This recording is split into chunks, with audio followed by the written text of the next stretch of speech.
please come. Good afternoon, sir. Good afternoon. Please sit down. Thank you, sir. What's your good name? Aparajita Agnihotri. Aparajita, please introduce yourself. So my name is Aparajita Agnihotri. I have done my schooling from various Kendriya Vidyalayas across Madhya Pradesh and in Delhi. After that, I went on to do bachelor's in statistics from Ramanujan College, University of Delhi. Then I took 2 years break for preparing for this exam. After that, I went on to do master's MA in environmental studies. I continued giving the exam, and this is my 6th attempt, and the first time I have made 2 mains and 2 interview. Oh, such a good perseverance. You belong to general category? Yes, sir. That means this is your last attempt. Yes, sir. What kept you so motivated to give this exam? It's too taxing. Sir, I always wanted to be in civil services, so giving up was not an option. Although I did become a little practical about my approach for this exam, midway I did my master's just to have a safety net in case I do not make it ever. But by God's grace, I did this time. And if unfortunately you'll not get selected this year, what is the plan B? So my plan B is academics. I like to pursue research in environment. So that is a good future, don't you think? It is, sir, yes. But I've always had... Why? What is so unique about civil services that you are giving this exam from last 6 years? Sir, first of all, I come from a background where I have seen my father work in the services. He's in the Indian Forest Service. So I have seen the impact that a civil servant can make in the society. Second of all, this question was also asked when we were filling the detailed application form after mains, and the options that were given in the form were like job security, job diversity, although all the options were equally right. Yes. But what separates civil service for me was that it's just not a job, it's a service. And the kind of diversity that it brings along with it.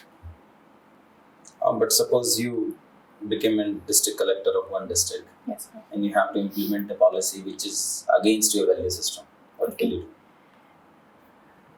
Sir, I'd like to assess the policy rationally. I'll give you more specific case. Yes, sir. Suppose there is one policy which excludes people on the basis of a religion Okay.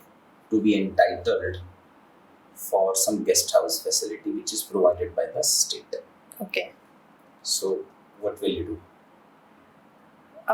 Sir, this policy in itself is unconstitutional because, as But stated. the instructions has already been delivered and nobody questioned it in the court as well. Okay. So, will you initiate to challenge this policy in the court? So I would like to take some advice from my seniors before going for a stricter route like this, challenging the policy altogether, because the policy must have been made by the policymakers who had been elected by the people. So in that case, I'd first have a discussion and then probably think about my... You will proceed with that? Yes, sir. Okay. So yesterday only there was some... What is 8th March is famous for? So 8th March is famous for International Women's Day. And the act which we are trying to pass through so many years. Yes, sir. Why do you think that this legislation has not been enacted? So there were several reasons. This piece of legislation has been a major part of the Constitutional Assembly debate in itself. So the two major ideas behind why there has always been a conflict is because there is a group that believes that women do not need reservation, and one of the major proponents of that idea was Sarojini Naidu, who believed that instead of reservation, women needed representation purely on the basis of merit. However, as time passed, now we are realizing more and more that reservation is needed for women representation, as even though we have realized a greater representation in parliament, for instance, it's 14%, but it's still very meager. So I think sooner or later the reservation bill for women will pass. But on the other side, reservation for other vulnerable section, there was a deadline for that. Yes, Initially, it was only given for 10 years, then it has been extended. Yes, sir. Now, do you think we still need reservation for vulnerable sections? Sir, reservation as of now, as even Supreme Court has time and again tested the parameters for it, has been declared that we do need reservation as of now. The upliftment that was needed has not reached the bottom of the society as of yet. However, as the idea goes, there would definitely be someday, hopefully and positively, when the society's subalterns are uplifted enough that the policy of reservation as a whole would be moving away. What will be your role in that one day? So my role in that, I cannot think of it as of now, sir. You get selected, right? Yes, sir. You will be part of the system. Yes, sir. So what will be your role in that? So in that case, my role would be number one, providing basic opportunities to everybody. So equal opportunity to everyone. Second of all would be implementation of the policy in a much better manner, so that since I am since I have statistics background, I understand the issue of inclusion and exclusion error in a policy. So implementation part of the policy would also be taken care of. That's all I can think of as of now, sir. Okay, good. Tell me, what is UBI? So what is? UBI, Universal Basic Income. So this idea of universal basic income was mooted in Economic Survey 2017 and 18, wherein the government proposed But that was in India, right? It was in India, yes, Internationally? sir. Internationally, I'm not aware, sir, but can I take a guess? I think it is the United States of America, where there is some universal. Okay. So, sir. Any country can you name where UBI has been implemented? I'm not sure, sir. I'm not aware. I'll read upon it. Okay. Yeah, tell me more about UBI. Do you think that India should implement UBI to remove inclusion and exclusion errors? Sir, again, I do not think that we have enough infrastructure as of yet to we have implement. We do implement it. So Aadhaar in itself has many inclusion and exclusion error in itself as a policy. How? So time and again we hear that there are various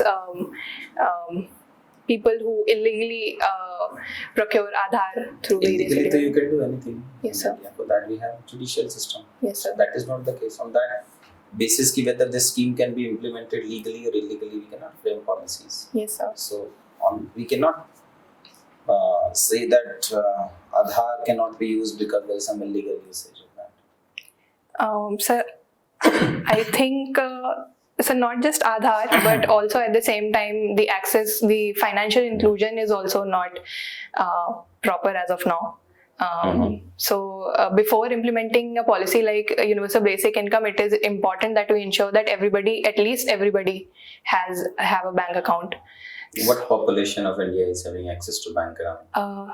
I'm not sure of the data, sir. If you have to take a guess. Sir, I think the urban population has above 90% and the rural population somewhere around 50%.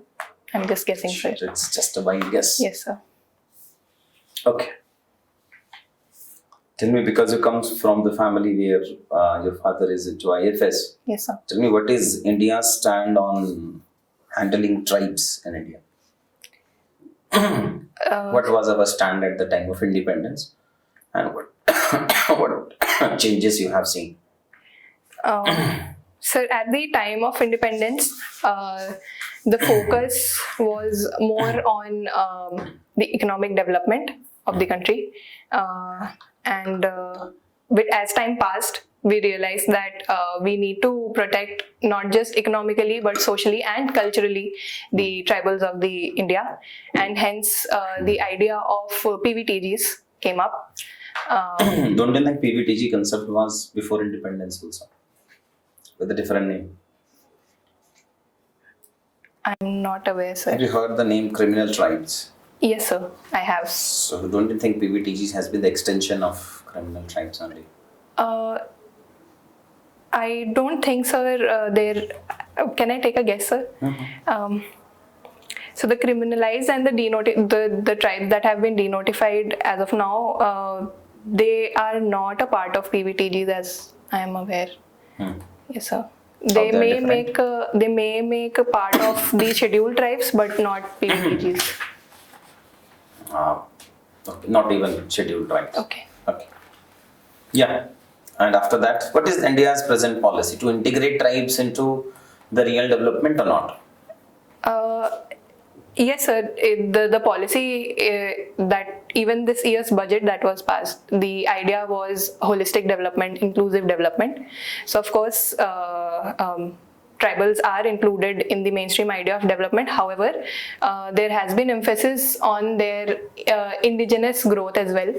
That makes them unique. So not just blindly putting them in the mainstream idea of development, but giving them their space and time to have them secure their cultural and social values as well.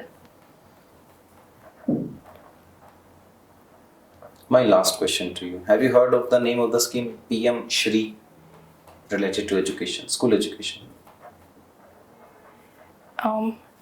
Sir, I think I have read this scheme in the budget, but I am not able to recall as of now. Okay, some 1,500 schools which the government wanted to open. Yes, sir. 1,500 school. I'm not exactly sure, sir. Okay, no problem. Okay, Aparajita, anything else which you want to discuss with us? No, sir. That is it, sir. Okay, check. Thank you. Formal part is over, Balak.